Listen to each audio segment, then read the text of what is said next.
हूं आपके साथ अंकिता पाल। बुलेटिन की शुरुआत करते हैं। नंदी सेवा संस्थान द्वारा संचालित मां की रसोई का मुख्यमंत्री योगी आदित्यनाथ ने उद्घाटन किया है।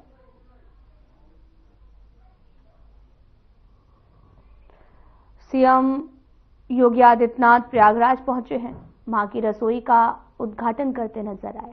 सीएम योगी आदित्यनाथ ने उद्घाटन किया। तस्वीरें आपको दिखा रहे हैं जहां पर मां की रसोई के नाम से कार्यक्रम स्थल पर पहुंचे, जहां पर उनका उद्घाटन भी किया मां की रसोई का। और इस दौरान सीएम योगी आदित्यनाथ ने रिबन काट के उद्घाटन किया है।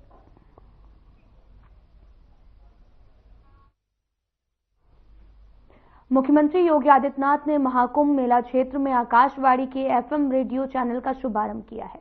इस अवसर पर मुख्यमंत्री ब्रजेश पाठक, जल शक्ति मंत्री स्वतंत्र देव सिंह और प्रदेश सरकार के मंत्री नंद गोपाल नंदी, मुख्य सचिव मनोज कुमार सिंह भी मौजूद रहे हैं।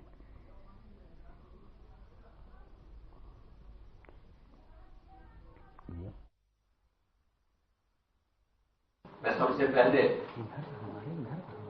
प्रयागराज की इस धरती पर उत्तर प्रदेश सरकार की ओर से आप सबका मैं स्वागत करता हूं। मैं आभारी हूं आदरणीय प्रधानमंत्री जी का, केंद्रीय सूचना प्रसारण मंत्री और आज वर्चुअली हमारे साथ जुड़े राज्य मंत्री शैल मुर्मू जी का, जिन्होंने कुंभ के इस आध्यात्मिक और धार्मिक महत्व को समझते हुए महाकुंभ के जिससे कुंभ वाणी का शुभारंभ करने के लिए प्रसार भारती की पूरी टीम आज यहां ही है। वास्तव में लोक परंपरा, लोक संस्कृति को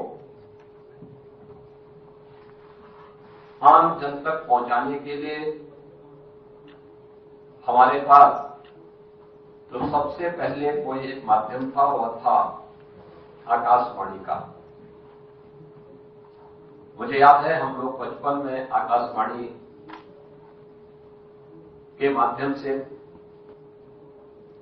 उस समय प्रसारित होने वाले रामचरितमानस की उन पंक्तियों को बहुत ध्यान से सुना करते थे। समय के अनुरूप तकनीक बदली, बढ़ी, लोगों ने विजुअल माध्यम से भी, दूरदर्शन के माध्यम से सचित्र उन दृश्यों को देखना प्रारंभ किया। बाद में निजी क्षेत्र के भी तमाम ऐसे चैनल आए, लेकिन समय की प्रतिस्पर्धा के अनुरूप अपने आप को तैयार करना और दूर दराज के क्षेत्रों में जहां पे कनेक्टिविटी के इश्यू होते हैं वहां पर बहुत सारी ऐसी चैलेंजेस थी। उन चैलेंजेस को भी ध्यान में रखते हुए एफएम चैनल ने, प्रसार भारती के एफएम चैनल ने 2013 में भी, 2019 में भी और आज जब महाकुंभ के इस आयोजन के हम साक्षी बन रहे हैं, इस अवसर पर भी कुंभ वाणी के नाम पर इस विशेष एफएम चैनल को यहां पे शुभारंभ करने की कार्रवाई प्रारंभ की है। मैं इसके लिए उत्तर प्रदेश सरकार की ओर से प्रसार भारती को हृदय से धन्यवाद देता हूं। सबसे बड़ी बात यह है कि जो महाकुंभ है ये केवल एक आयोजन नहीं है, बल्कि सनातन गौरव और गर्व का एक महा आयोजन है, एक महासमागम है। जिसको सनातन धर्म के गौरव और गरिमा को देखना हो तो वह कुंभ का दर्शन करे, कुंभ में आकर के अवलोकन करे। जो लोग एक संकीर्ण दृष्टि से सनातन धर्म को देखते हैं, यहां पे आपस में सांप्रदायिक मतभेद है, भेदभाव है या छुआछूत और अस्पृश्यता के आधार पर समाज को बांटने का काम करते हैं, उन लोगों को आकर के देखना चाहिए कि यहां न पंथ का भेद है, न जाति का भेद है, न छुआछूत है, न कोई लिंग का भेद है। सभी पंथ और संप्रदाय एक साथ एक ही संगम पर स्नान करते हैं। सभी जातियां, न जाति का भेद है, न मत और संप्रदाय का कोई भेद है और न ही लिंग का कोई भेद है। सभी लोग एक जगह आकर के आस्था की डुबकी लगा करके प्रयागराज के माध्यम से उस संदेश को, सनातन गर्व के प्रति इस संदेश को पूरे देश और पूरी दुनिया तक लेके जाते हैं। एक आध्यात्मिक संदेश है। आध्यात्मिक संदेश प्रयागराज के बारे में कहा जाता है। इस अवसर पर पूरी दुनिया, पूरा विश्व एक नीड के रूप में, यानी एक घोंसले के रूप में यहां पर देखने को मिलता है।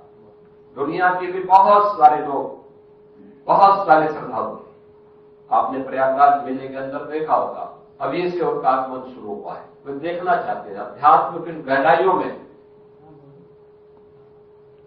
उन्हें डुबकी लगाने और उसके रहस्य को समझने के लिए उन लोगों के द्वारा भी से प्रयास प्रारंभ किए गए हैं। एक अद्भुत क्षण है और उस अद्भुत क्षण का मौका प्रसार भारती ने कुंभवाणी के रूप में प्रस्तुत करने का प्रयास किया है।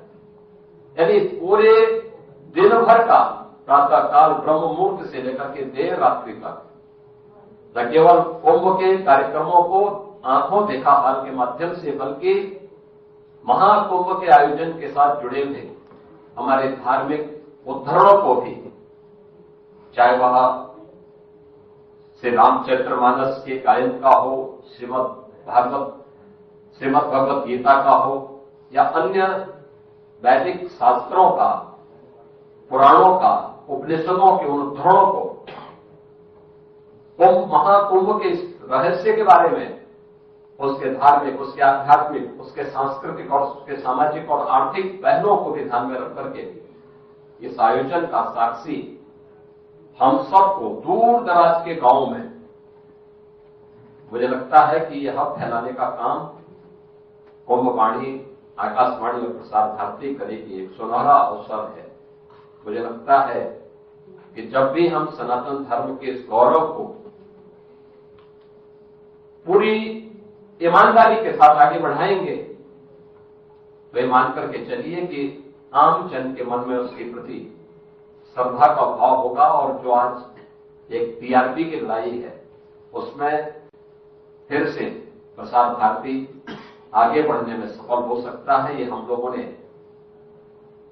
देखा होगा, खासतौर पर तब जब कोविड महामारी आई थी और लॉकडाउन प्रारंभ हुआ था। जैसे ही दूरदर्शन ने रामायण सीरियल दिखाना प्रारंभ किया, आपने देखा होगा कि कैसे दूरदर्शन के टीआरपी बढ़ी थी। और मुझे लगता है कि मुझे बचपन की याद है, मेरी उम्र 7-8 वर्ष की रही होगी, तब मैं रामचरितमानस का पाठ सुनता था आकाशवाणी में, देखता था मैं, क्योंकि तब दूरदर्शन की उस प्रकार की स्थिति नहीं थी, टेलीविजन थे भी नहीं उस समय, लेकिन तब भी हम लोग सुनते थे और अलग प्रकार के कार्यक्रमों के माध्यम से कितना लोकप्रिय होता था। हर घर में एक रेडियो जरूर होता था, हर घर में होता था। और एफएम चैनल तो आज भी युवाओं के बीच में बहुत लोकप्रिय है। उनके स्मार्टफोन में भी इसको वहां पर वो कैच कर लेता है। लोग अपने फोन के माध्यम से भी उसको सुनते हैं, आवश्यकता के अनुसार न केवल जानकारी लेते हैं बल्कि उसका मनोरंजन का भी एक माध्यम के रूप में उसका उपयोग करते हैं। मुझे बड़ा विश्वास है एफएम चैनल लोकप्रियता की एक नई ऊंचाइयों को प्राप्त करेगा और कुंभ को दूर दराज के उन गांवों में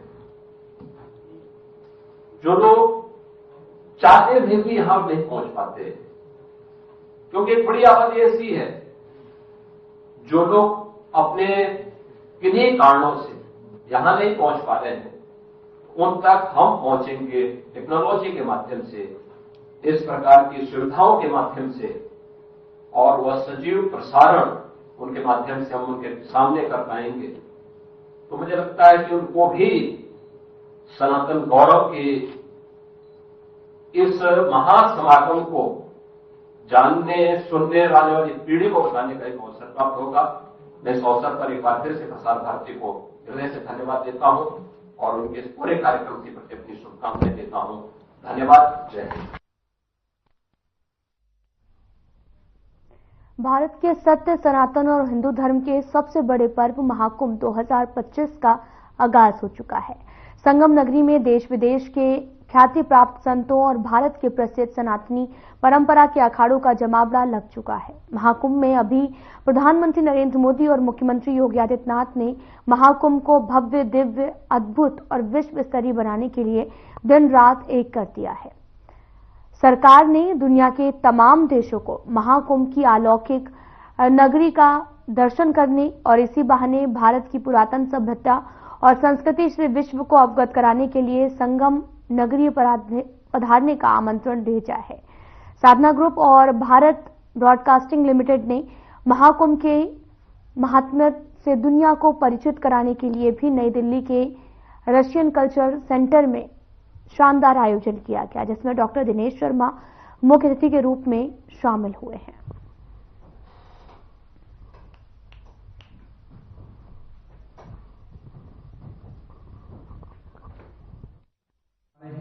और एक बड़ा जत्था रूस से आ रहा है, जो रशियन टूरिस्ट हैं, वो यहाँ पर कवरेज के लिए भी आ रहे हैं, वहां के जर्नलिस्ट, और बतौर श्रद्धालु वहां से आ रहे हैं। भगवान शिव के सूक्तों का जितना अच्छा अनुवाद वाराणसी या दूसरे भारतीय जगहों पर हुआ है, उतना ही अच्छा अनुवाद रूस में और खासतौर पर पोलैंड और जितनी स्लाविक कंट्रीज हैं उन जगहों पर हुआ है। इसलिए मेरा अनुरोध है कि एक जिम्मेदारी के साथ एक अच्छा संदेश हमारे विदेशी मेहमान जो है खासतौर पर इस कुंभ के लिए आ रहे हैं उन तक जाए, और ये कुंभ हम सब के मनोरथ को पूरा करे, हमारे देश के लिए अच्छा हो, हमारे नागरिकों के लिए अच्छा हो और पूरे विश्व का कल्याण करे। यही काम मैं करता हूँ। धन्यवाद। धन्यवाद। जो सारा सम्मान मिल रहा है, महिला हमारे साथ देखी थी साध्वी जी, और जिनको हम लोगों ने सुना। अवनी जोशी हमारे साथ मौजूद है। मैं चाहूँ कि कृपया माइक इनके पास लेके जाएं। सिंगर है और मुंबनार है। It is about Mahakumbh. So if you could speak in Hindi, if you are comfortable speak in Hindi, I suppose, अगर आप बात करें ठीक है। आप महाकुंभ के बारे में बताएं। और एक मैं चाहता हूं कि और खास तौर से एक आप कुछ ऐसा गुनगुनाएं भी जो कुछ धार्मिक रूप से जो हमारे सभी लोगों को यहाँ पे थोड़ा सा उनको और एक ऊर्जा दे सके। जो माइक आई थिंक थोड़ा थोड़ा चल रहा है, थोड़ा नहीं चल रहा है। ये वाला माइक मुझे लगता है कि जो अगर आदमी आत्मा से गाता है तो उसकी आवाज पूरे। First of all thank you so much Sadhana for having me here. Thank you so much ji. And मैं बोलना चाहती हूँ कि मैं अभी तक महाकुंभ कभी एक्सपीरियंस नहीं करा है, मैंने अर्थ कुंभ एक्सपीरियंस करा है, तो मैं जाना चाहूंगी महाकुंभ में। और मुझे पता चला है कि बहुत ज्यादा अच्छी तरीके से इसकी मतलब योजना चल रही है, and I really want to experience it. So मैं ज्यादा वर्ड यूज नहीं करूंगी अभी।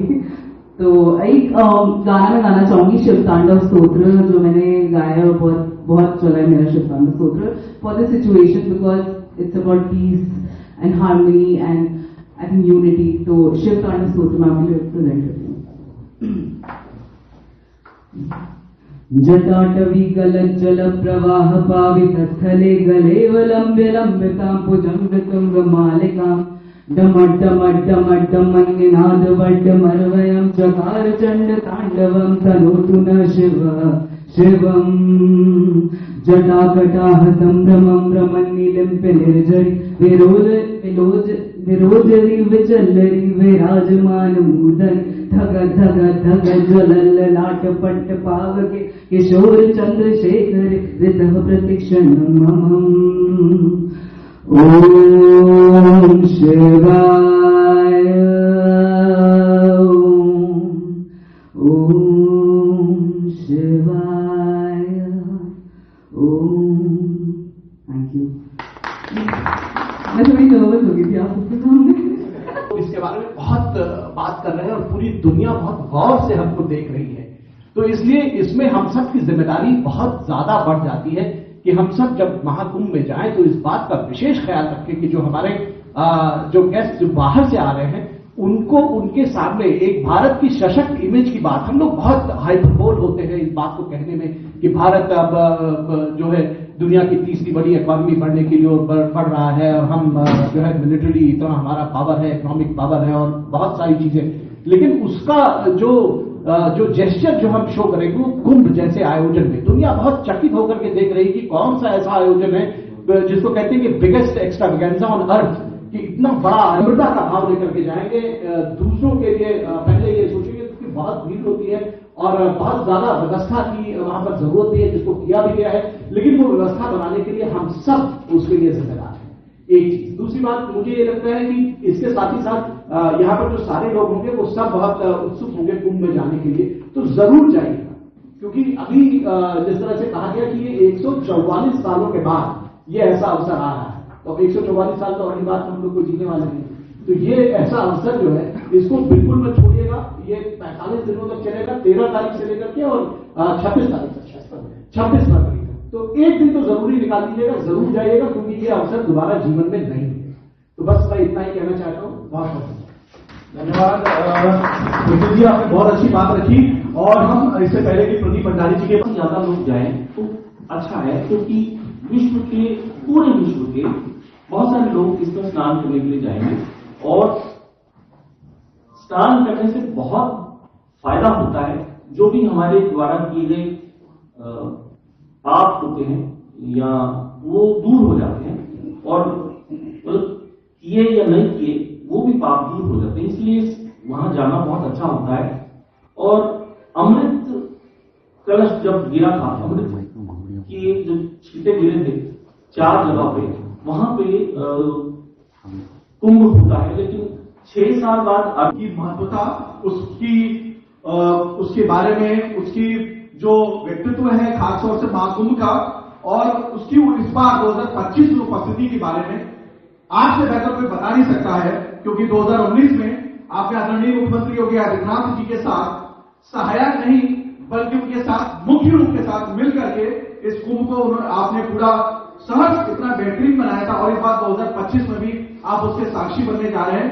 मैं चाहता हूं कृपया इस पूरे महाकुंभ के विषय में विस्तार पूर्वक आज इस प्रोग्राम बारे में बताएं। And we all will be listening the importance of Mahakumbh by doctor Dinesh Sharma ji, former deputy chief minister of Uttar Pradesh and Rajya Sabha MP। Doctor साहब प्लीज। अवसर आता है पर्व का, और 144 वर्ष के बाद में महाकुंभ आता है। अब की जो प्रयागराज में हम लोग मना रहे हैं वो महाकुंभ मना रहे हैं, और पिछली बार अगर 20, 22, 23 करोड़ लोग आए थे, तो इस बार दुगना 40 करोड़ श्रद्धालुओं का यहां पर आने का प्रावधान है। हम सब लोग जानते हैं कि महाकुंभ का पर्व के पीछे तमाम दंत कथाएं हैं, और दंत कथाओं को अगर हम देखें तो हम ये कह सकते हैं कि ये प्राचीनतम, विश्व में सबसे बड़ा श्रद्धालुओं के जमावड़ा का ये पर्व, ये उत्सव मनाया जाता है। हालांकि तमाम जगह पर आता है कि जो ईसाई धर्म का जो एक जो पर्व था उसको लगभग 17 वर्ष हुए होंगे, 1700 वर्ष हुए होंगे। हज की यात्रा के भी कुछ हजार वर्ष ही हुए हैं, लेकिन कुंभ का जो पर्व है दुनिया में सबसे प्राचीनतम भी है और सबसे बड़ा भी है। एक साथ जब इसका यहां पर पर्व हम मनाते हैं तो हम ये कह सकते हैं कि एक आय का स्रोत भी बना है। मैं कभी कभी मैं उत्तर प्रदेश से हूं और प्रयागराज के कुंभ से बड़े नजदीकी से जुड़ा रहा। उत्तर प्रदेश के मुख्यमंत्री जी के बारे में या देश के प्रधानमंत्री जी के बारे में लोग टिप्पणियां करते हैं, जो विपक्ष के लोग होते हैं नकारात्मक टिप्पणी भी कभी कभी कर देते हैं, लेकिन उनके सकारात्मक पक्ष को मैं कहूंगा कि महाकुंभ ऐसा पर्व या श्री राम जन्मभूमि मंदिर निर्माण के बाद के उत्सव, काशी विश्वनाथ कॉरिडोर बनाने के बाद के उत्सव, विंध्याचल सर्किट को बनाने के बाद में, मथुरा सर्किट को बनाने के बाद में, या नैमिषा तीर्थ का जीर्णोद्धार करने के बाद में उत्तर प्रदेश आज धारा है। ये धार्मिक पर्यटन के माध्यम से जो आय आ रही है, अगर आप इसको देखो तो बोलते हैं कि आईपीएल से बहुत बड़ी आय होती है, ये आईपीएल से जो इतनी आय होती है उसकी 10 गुना आय है। ये आपका जो हमारा कुंभ है उससे होने वाली है। जो इसमें भीड़ आने वाली है वो पाकिस्तान की जो आबादी है उससे 2 गुना। हमारे मित्र secretary, first secretary embassy Russian के से मैं कहूंगा कि रशिया और भारत तो बहुत निकट के एक दूसरे के पूरक रहे हैं और सबसे विश्वस्त मित्रों में से रूस हमारा रहा है। वहां की जो आबादी लगभग 14 करोड़ 40 लाख के आसपास होगी और जो कुंभ है उसमें 40 करोड़ यानी 3 गुना ज्यादा लोग आपके पूरे रसा की आबादी से 3 गुना ज्यादा। अमेरिका की आबादी 33 करोड़ के आसपास होगी, उससे भी ज्यादा, यानी पूरा अमेरिका से बड़े ज्यादा लोग यहां पर एक जगह आए। अगर आप देखें तो वेटिकन सिटी सबसे पवित्र ईसाई बंधुओं का है, तो उससे अगर आप देखें तो लगभग मैं कह सकता हूं कि उससे कई गुना बड़ा, उसे लगभग 100 गुना ज्यादा बड़ी आबादी यहां पर आने वाली है। यानी एक प्रकार का देशों की जो आबादी है उससे बड़े श्रद्धालु यहां पर आने वाले हैं। इसके प्रति दंत कथाएं हैं। कहते हैं कि समुद्र का मंथन हुआ और राक्षस और देवता एक साथ बैठे और उसी में जो राक्षस थे वो भेष बदलकर वो अमृत को ग्रहण करना चाहते थे।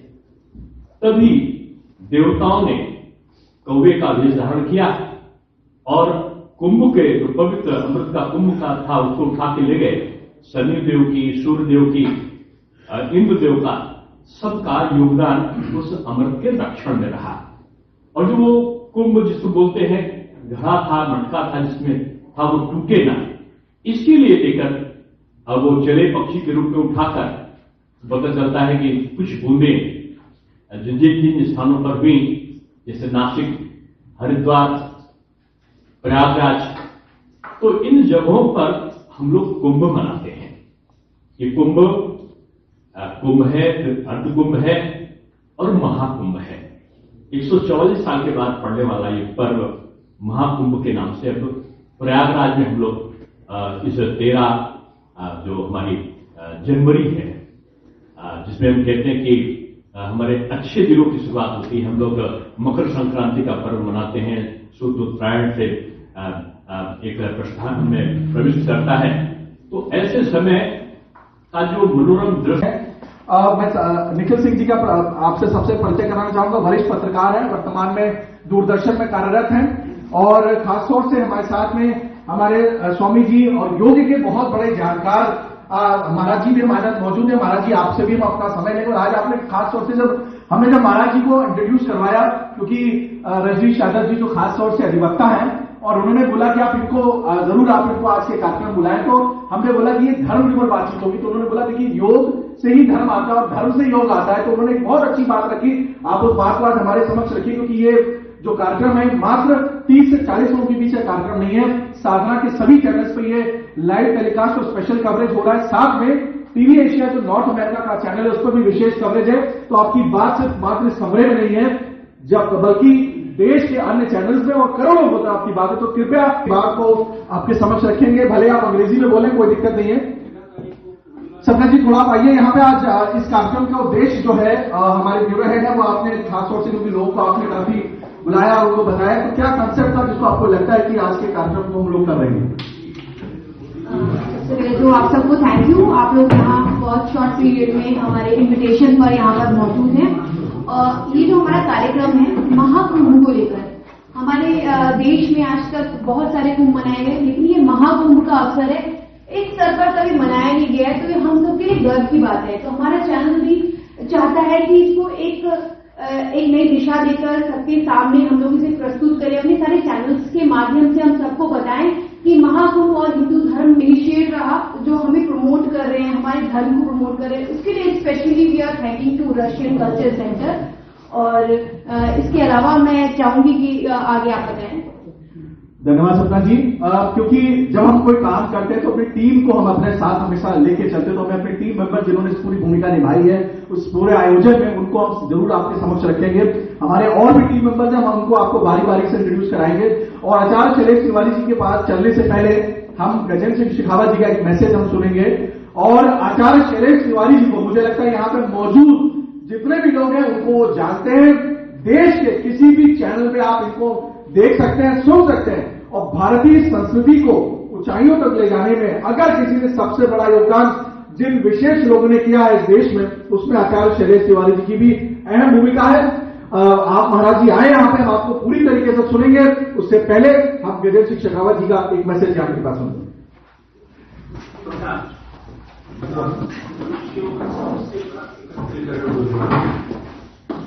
प्रधानमंत्री नरेंद्र मोदी जी और उत्तर प्रदेश के सम्माननीय योगी विकसित भारत यंग लीडर्स डायलॉग के प्रतिभागियों ने रक्षा मंत्री राजनाथ सिंह से मुलाकात की है और इस दौरान पशुधन, लघु सिंचाई और साथ ही मत्स्य पालन कैबिनेट मंत्री एसपी सिंह बघेल भी मौके पर मौजूद रहे।